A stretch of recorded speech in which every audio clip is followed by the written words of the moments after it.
ತವರಿನಲ್ಲಿ ಮೊದಲ ಸೋಲು ಕಾದು ನಮ್ಮ RCB.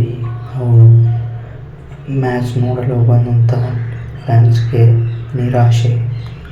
ನಮ್ಮ ಹೋಮ್ ಗ್ರೌಂಡ್ ಎಷ್ಟು ಲತ್ತೆ ಅಂತ ನಮಗೆಲ್ಲ ಗೊತ್ತೇ ಇದೆ.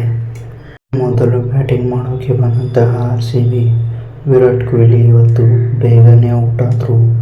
ಇವರ ಮೇಲೆ ತುಂಬಾ ನಿರೀಕ್ಷೆ ಇತ್ತು ಇವತ್ತು.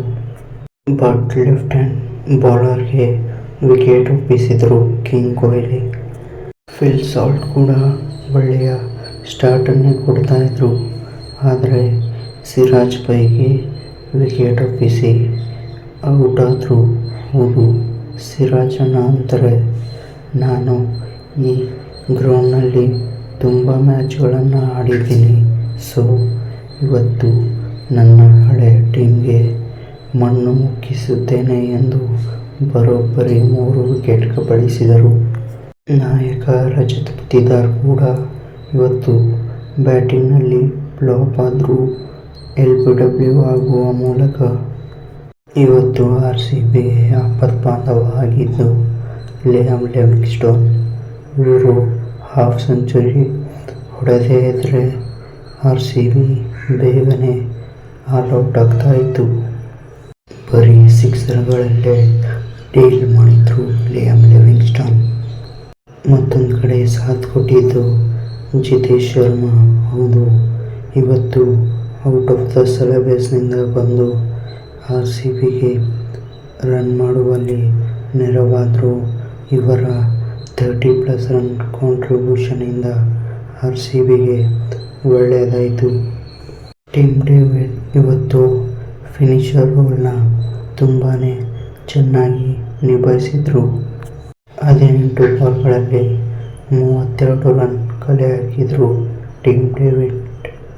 ಕೊನೆಗೆ RCB 20 ಓವರ್ಗಳಲ್ಲಿ 8 ವಿಕೆಟ್ ಕಳೆದುಕೊಂಡು 169 ರನ್ ಬಾರಿಸಿತು. ಚೇಸ್ ಮಾಡಲು ಬಂದಂಥ ಗುಜರಾತ್ಗೆ ನಾಯಕ ಶುಭ್ಮನ್ ಗಿಲ್ ಬೇಗನೆ ಔಟ್ ಆದರು. ಇದಕ್ಕೆ ಭುವಿಯ ಅದ್ಭುತ ಸ್ವಿಂಗ್ ಬೌಲಿಂಗೇ ಕಾರಣ ಅಂತ ಹೇಳಿದರೆ ತಪ್ಪಾಗಲ್ಲ. ಆದರೆ ಸುದರ್ಶನ್, ಹೌದು, ಇವರ ಫಾರ್ಮ್ ಅಂತೂ ತುಂಬಾ ಹೈ ಲೆವೆಲಲ್ಲಿದೆ. ಇವರ ಫಾರ್ಮ್ಗೆ ಕಡಿವಾಣನೇ ಬೀಳ್ತಾ ಇಲ್ಲ. ಆ ಥರದ ಅದ್ಭುತ 49 ರನ್ ಕಾಂಟ್ರಿಬ್ಯೂಷನ್ ಬಂತು ಇಂದು ಕೂಡ.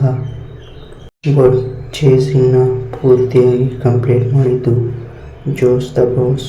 ಹೌದು, ಬಟ್ಲರ್ ಅವರ ಅದ್ಭುತ 73 ರನ್ GTಗೆ ಗೆಲುವನ್ನು ದೊರಕಿತು.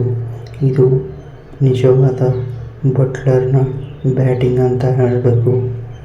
ಬಟ್ಲರ್ಗೆ ಸಾಥ್ ಕೊಟ್ಟಿದ್ದು ರೂದರ್ಫೋರ್ಡ್. ಹೌದು, ಒಳ್ಳೆಯ ಫಿನಿಶ್ ಮಾಡಿದರು ಬಟ್ಲರ್ ಒಂದಿಗೆ.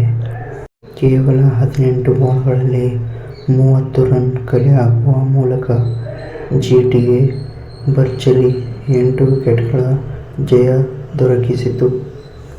ಹೋಮ್ ಗ್ರೌಂಡ್ನಲ್ಲಿ RCBಯ ಹಣೆಬರಹ ಇಷ್ಟೇ, ಬರೀ ಸೋಲೋದೊಂದೇ ಇದರ ಗುರಿ.